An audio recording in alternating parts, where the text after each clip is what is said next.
Renungan Harian Selasa 24 Oktober 2023. Kepada Allah saja engkau berbakti. Matius 4 ayat 8-11. Kita berdoa, ya Tuhan, kiranya Roh Kudus menolong kami dalam membaca dan merenungkan firman-Mu agar kami mengerti maksud firman-Mu, dan Roh Kudus menolong hamba-Mu dalam menjelaskan kebenaran firman-Mu. Dalam Yesus kami berdoa, amin. Salam sejahtera, semoga kita makin menyadari bahwa Tuhanlah sumber keselamatan, bukan dari iblis, bukan dari kerajaan dunia dan kemegahan dunia, bukan dari uang, bukan dari sesama, bukan dari orang berkuasa, bukan dari ilmu dan teknologi termasuk HP. Oleh sebab itu, kita hanya menyembah dan berbakti kepada Allah saja, seperti ungkapan dalam Matius 4 ayat 10. Maka berkatalah Yesus kepadanya, "Enyahlah iblis, sebab ada tertulis, engkau harus menyembah Tuhan Allahmu, dan hanya kepada Dia sajalah engkau berbakti." Iblis menggoda Yesus agar mengutamakan kerajaan dunia dan kemegahannya, serta menghormati, menyembah, berbakti kepada iblis. Kuasa, kekayaan, kenikmatan di seluruh dunia akan diberikan iblis kepada Yesus, asal ia menolak kehendak Allah, yaitu berkorban di salib demi menyelamatkan manusia dari dosa. Yesus tidak perlu mengikuti jalan derita, cukup ikut jalan kenikmatan dunia. Yesus tidak mengutamakan Allah, tapi mengutamakan iblis yang memberi kuasa pada Yesus. Iblis boleh menguasai hidup Yesus.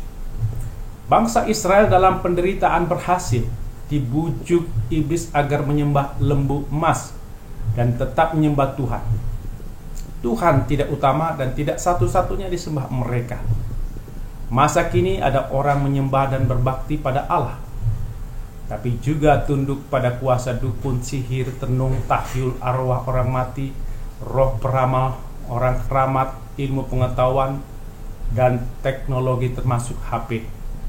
Ada orang lebih mengutamakan mencari uang, mencari ilmu, menggunakan HP daripada mencari kerajaan Allah. Yesus menolak godaan iblis. Hanya Allah saja yang disembah Yesus, dan hanya kepada Allah saja ia berbakti. Melalui Matius 4 ayat 8-11, Yesus mengajarkan kepada kita agar tidak mendengar bisikan iblis, dan hanya kepada Allah saja kita menyembah dan berbakti. Hal ini sesuai dengan hukum Taurat pertama. Jangan ada padamu Allah lain di hadapanku. Jangan membuat patung, jangan sujud menyembah kepadanya atau beribadah kepadanya.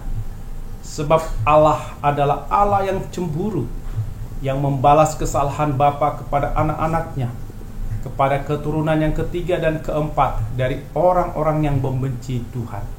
Keluaran 20 ayat 3-5. Demi keselamatan jiwa kita, demi nama Tuhan, maka Tuhan tidak mengizinkan kita apabila dalam kesukaran dan krisis berseru minta tolong kepada benda mati, arwah orang mati, kekuatan gaib, sihir, dukun, kekuatan duniawi, ilmu, teknologi, HP. Baik mati atau hidup, baik miskin atau kaya, baik sehat atau sakit, baik berduka atau senang, hanya Tuhan sumber keselamatan kita. Hanya Tuhan yang kita imani sebagai penolong dari kesengsaraan. Hanya Tuhan yang kita sembah, dan hanya kepadanya kita berbakti.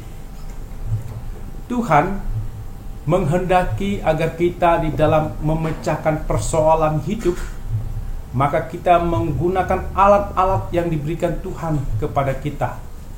Tapi kita harus mengarahkan mata hati kita kepada Tuhan yang ada di atas alat-alat itu, yang mampu memberi kepada kita segala yang kita perlukan.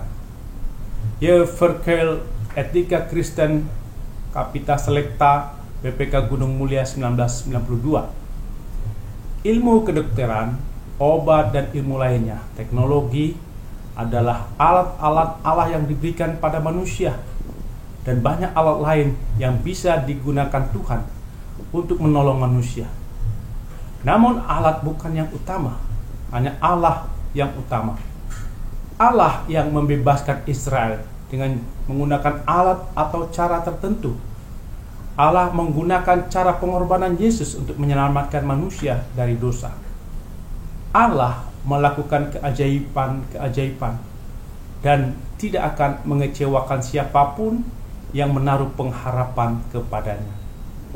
Remaja A mengimani bahwa Tuhan sumber keselamatan. Kemudian dalam menghadapi ujian di SMA, dia berdoa agar selamat dari ujian dan diberi nilai 9. Setelah berdoa, ia main game, nonton YouTube. Ketika ditanya ibunya, apakah sudah mempersiapkan diri untuk ujian? Dijawab, sudah. Bagi A, persiapan adalah berdoa saja, tanpa mengulangi pelajaran atau latihan. Ia malas dan bosan mengulangi dan melatih pelajaran. Setelah mengikuti ujian, nilainya jelek, A marah kepada Tuhan. Mengapa nilainya jelek? Padahal sudah berdoa dengan sungguh-sungguh agar selamat dari ujian dan nilai bagus. A lebih berbakti pada HP dan mengutamakan HP dari belajar untuk kebaikan. Hanya Tuhan yang kita sembah, karena Tuhan menyelamatkan kita dengan memberikan alat-alat kepada manusia untuk memecahkan masalah hidupnya. Tapi alat-alat itu bukan yang utama. Allah yang utama. Alat-alat itu harus digunakan dengan menggunakan terang dari Tuhan. Ada alat atau cara belajar, cara mempersiapkan ujian, cara membangun usaha, cara membangun keluarga, membangun komunikasi keluarga, membangun masyarakat dan gereja. Hanya Tuhan yang kita sembah dan berbakti. Berarti Tuhan sumber keselamatan. Maka kita berpusat hanya pada Tuhan, atau teosentris. Bukan berpusat pada manusia atau diri sendiri, egosentris. Orang yang berpusat pada diri sendiri tidak mau mengabdi, tidak mau menyembah, dan tidak mau berbakti pada Tuhan, tidak mau mengikuti kehendak Tuhan, mengejar kehendak dan pikiran sendiri, mencari keuntungan diri sendiri tanpa peduli akibatnya. Orang berbuat sewenang-wenang, kejam, lalim. Bukan kekudusan Allah, bukan kedatangan kerajaan Allah, bukan pelaksanaan kehendak Allah yang menjadi tujuan, melainkan pemuasan keinginan, kemauan, dan nafsu sendiri. Remaja A di atas berpusat pada kepentingan diri sendiri, memuaskan kemauan sendiri, tidak mau menderita untuk belajar dan latihan. Orang yang egosentris tidak peduli dari mana datang sumber pertolongan keselamatan. Yang penting puas untung diri sendiri, mau cara perdukunan, menipu, maling, merampok, korupsi, kekerasan, kepentingan pribadi, kepentingan keluarga, selingkuh. Yang penting puas diri sendiri atau keluarga atau kelompok tertentu. Allah satu-satunya sumber keselamatan yang kita sembah dan berbakti padanya. Maka kita melayangkan mata hanya kepada Tuhan yang di surga, mengharapkan pertolongan hanya dari Tuhan semata. Mazmur 121 ayat 1-5. Kita tidak akan goyah dalam menghadapi masalah, pergumulan, dan tantangan hidup, sebab Tuhan penjaga hidup. Hati, jiwa, dan pikiran kita akan teguh, kuat, karena Tuhan tidak akan terlelap menjaga, memelihara kita dalam perjuangan hidup kita menggunakan alat-alat dari Tuhan. Marilah hati kita bersujud dan jiwa menyembah, serta memasyurkan kasih Tuhan, agar bakti kita diterimanya, seperti ungkapan dalam PKJ 282 ayat 2.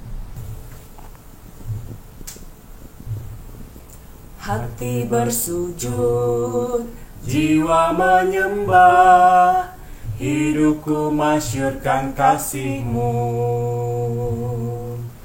Hati bersujud, jiwa menyembah, hidupku masyurkan kasih-Mu.